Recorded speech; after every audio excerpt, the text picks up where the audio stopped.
नमस्कार दोस्तों, बहुत बहुत स्वागत है हमारे YouTube channel programming with R K. Jha में। आज फिर से हम लोग सी के अंदर लूपिंग स्टेटमेंट्स के तीसरे रूप के बारे में हम लोग चर्चा करेंगे। थर्ड लूपिंग स्टेटमेंट यानी डू व्हाइल का आज इस वीडियो में हम लोग उसके सिंटैक्स, उसके यूज के बारे में स्टडी करेंगे। तो उम्मीद है दोस्तों हमारे पिछले वीडियोस को भी आपने बखूबी देखा होगा और हमें उम्मीद है कि हमारा वीडियो आपको सपोर्ट करता होगा प्रोग्रामिंग स्किल को डेवलप करने में। तो हमें कमेंट्स करके इनकरेज करें, आपके कमेंट्स हमें इनकरेजमेंट देंगे ताकि हम और भी ज़्यादा मेहनत करके वीडियोस आपके लिए बना सकें। हमारे चैनल को सब्सक्राइब करें दोस्तों, शेयर करें, लाइक करें, ज़्यादा से ज़्यादा लोगों तक हमारे वीडियो को पहुँचाएँ। ठीक है, आइए शुरू करते हैं आज सी के अंदर तीसरे लूपिंग स्टेटमेंट्स के कॉन्सेप्ट को समझने का, जिसका नाम है डू व्हाइल स्टेटमेंट। तो इसके पहले भी बहुत सारे वीडियोस आपको हमारे चैनल पे मिलेंगे जिसमें सी के लूपिंग स्टेटमेंट्स, बाकी दो फॉर लूप और व्हाइल लूप के बारे में हमने अलग वीडियो बना रखा है। इस वीडियो में हम लोग डू व्हाइल तीसरे लूपिंग स्टेटमेंट्स के बारे में समझने का कोशिश करते हैं। चूंकि तीनों लूपिंग स्टेटमेंट्स है और लूपिंग स्टेटमेंट्स का एक ही मकसद है, रिपीटेशन ऑफ वर्क। तो डू व्हाइल भी चूंकि लूप है, इसका भी वही मकसद है, रिपीटेशन ऑफ वर्क। लेकिन हमने बताया था कि लूपिंग स्टेटमेंट्स का मेन कैटेगरी हम दो कह सकते हैं, एक एंट्री कंट्रोल लूप, दूसरा एग्जिट कंट्रोल लूप। तो फॉर और व्हाइल लूप को हम लोग दोस्तों एंट्री कंट्रोल लूप के अंदर रखते हैं, क्योंकि उसमें कंडीशन ऊपर होता है और बॉडी नीचे होता है, यानी कि वो पॉइंटर को एंट्री करने के लिए ही कंट्रोल करता है कि कंडीशन अगर ट्रू है तभी बॉडी में एंट्री करेगा, अगर कंडीशन पहले ही फॉल्स मिलता है तो बॉडी में एंट्री करेगा ही नहीं।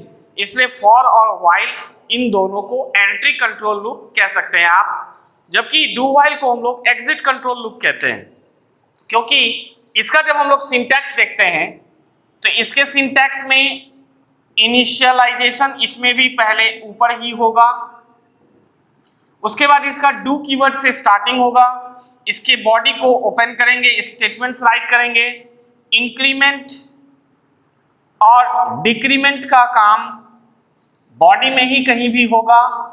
फिर क्लोजिंग ब्रेस देने के बाद क्लोजिंग के साथ हम लोग व्हाइल और कंडीशन को राइट करेंगे, फिर सेमीकोलन से इसमें टर्मिनेट करेंगे। दोस्तों कुछ चीजें डिफरेंस हैं फॉर व्हाइल और डू व्हाइल के बीच में। पहला डिफरेंस आप देख पा रहे हैं कि इसमें बॉडी ऊपर होता है, कंडीशन नीचे होता है। तो इसमें बॉडी के अंदर एंट्री करने के लिए कोई कंडीशन चेक नहीं होता, इसीलिए डू व्हाइल के बॉडी का एक बार निश्चित रूप में एग्जीक्यूशन होगा ही होगा, जबकि फॉर और व्हाइल को आप इमेजिन करें, ये रिकॉल करें अपने माइंड में उसके सिंटैक्स को।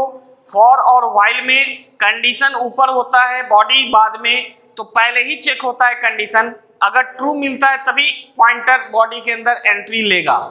जबकि इसमें क्या है, क्योंकि प्रोग्राम तो ऑलवेज टॉप टू बॉटम में आएगा, तो इसके बॉडी में आने के लिए पहले कोई भी कंडीशन नहीं मिलता, एक बार इसके बॉडी में कंट्रोल आएगा ही आएगा, फिर एक बार पूरे बॉडी को एग्जीक्यूट करने के बाद से उसको कंडीशन चेक करना होता है।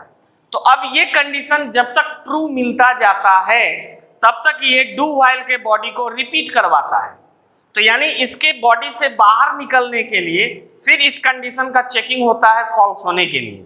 जब ये कंडीशन फॉल्स हो जाता है तो ये पॉइंटर को बाहर निकाल देता है। तो इसीलिए डू व्हाइल को एग्जिट कंट्रोल लूप के अंदर रखा जाएगा। ठीक है दोस्तों, दूसरा डिफरेंस कि इसमें वन टाइम एग्जीक्यूशन मस्ट हो गया उन दोनों के अपेक्षा, फर्दर रिपीटेशन कितने टाइम्स होगा वो डिपेंड करेगा इसके कंडीशन के ऊपर। और तीसरा डिफरेंस आप कह सकते हैं कि फॉर और व्हाइल के सिंटैक्स में हम देखे थे कि बॉडी नीचे होने के कारण फॉर के व्हाइल के लाइंस को सेमीकोलन से टर्मिनेट नहीं किया जाता। यानी आप जब लिखते हैं फॉर लूप तो इसके यहाँ बॉडी होने के कारण इस जगह पे सेमीकोलन नहीं दिया जाता है। ओके, व्हाइल में भी हमने यही सिंटैक्स देखा कि यहाँ कंडीशन है, इसमें बॉडी इसका भी नीचे होता है, इसलिए यहाँ भी सेमीकोलन नहीं दिया जाता है दोस्तों। लेकिन आप डू व्हाइल को देख पा रहे हैं कि इसमें क्लोजिंग के बाद व्हाइल, फिर कंडीशन और यहाँ सेमीकोलन से टर्मिनेट करना होता है। क्यों? क्योंकि डू व्हाइल का opening brace, closing brace, body तो ओपन क्लोज हो गया, उसके बाद ये एक एज ए स्टेटमेंट आ रहा है, तो स्टेटमेंट को टर्मिनेट करके हमें बताना होता है सी के अंदर कि कौन सा स्टेटमेंट कहाँ खत्म हो रहा है। इसीलिए डू व्हाइल के सिंटैक्स में ये कॉन्सेप्ट फिक्स माना गया और जोड़ा गया कि व्हाइल कंडीशन के बाद सेमीकोलन आपको देना होगा, जिससे कंपाइलर ये समझ सके कि इसका स्टेटमेंट यहाँ पर खत्म हो रहा है। ठीक है दोस्तों, तो ये डू व्हाइल का अपना फॉर्मेट हुआ। तो अब हम किसी भी प्रोग्राम में जहां लूपिंग स्टेटमेंट्स का आप काम करना चाह रहे हैं, वहां अब आप तीनों लूपिंग के सिंटैक्स को माइंड में रखते हैं। लॉजिक के तहत हम सोच पाते हैं कि कहाँ फॉर लूप हमें यूज करना है, कहाँ व्हाइल यूज करना है, कहाँ डू व्हाइल यूज करना है।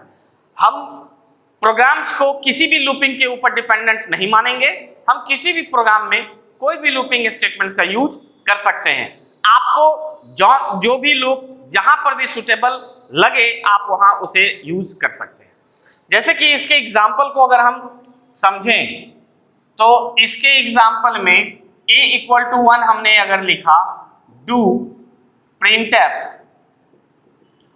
a इक्वल टू %d_a और a प्लस प्लस,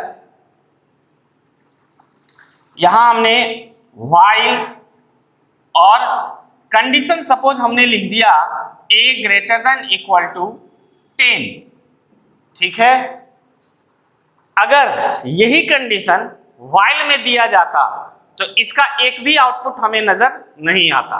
लेकिन हम डू व्हाइल के एग्जीक्यूशन को अगर वॉच करें, इसके आउटपुट को अगर हम लिखें तो a इक्वल टू 1 ऊपर में है, डू के अंदर पॉइंटर आ गया, यहाँ एंट्री के लिए कोई कंडीशन नहीं है, इस लाइन को तो एग्जीक्यूट कर गया, तो यहाँ a इक्वल टू 1 डिस्प्ले हो गया।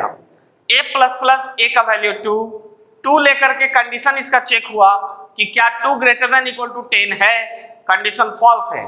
फॉल्स होने के कारण ये रिपीट करने अब नहीं जाएगा, यानी डू व्हाइल में कंडीशन फॉल्स होने के बावजूद भी इसका बॉडी एक बार काम कर गया, ये हमें आउटपुट से पता चल रहा है। ठीक है, इसी को हम अगर दूसरे एग्जाम्पल से आपको दिखाएं, रिपीटेशन भी इसमें किया जा सकता है कैसे, तो आप दूसरा एक एग्जाम्पल कंसीडर कर सकते हैं, जिसमें हम ये कहेंगे a equal to 1 do printf a equal to %d_a a plus equal to 2 while a less than equal to 10।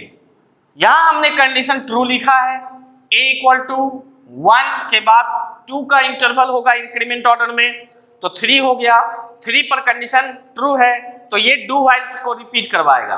तो a इक्वल टू 3, फिर a equal to 5, a equal to 7, 7 के बाद फिर 9, 9 के बाद फिर 11 होने के बाद इसका कंडीशन फॉल्स हो जाएगा, इसीलिए आउटपुट हमारा इस केस में इतना आ रहा है।